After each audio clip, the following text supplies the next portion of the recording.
How to enable a Safari extension on iOS 15. Step 1. Open Settings app.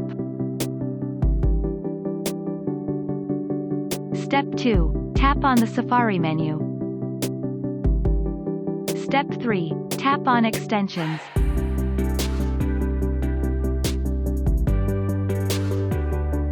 Step 4. Tap on the Safari extension name. Step 5. Enable the switch. Step 6. Open Safari app. Step 7. Tap on the A icon. Step 8. Tap on Turn off the lights. Step 9. And choose Allow for 1 day.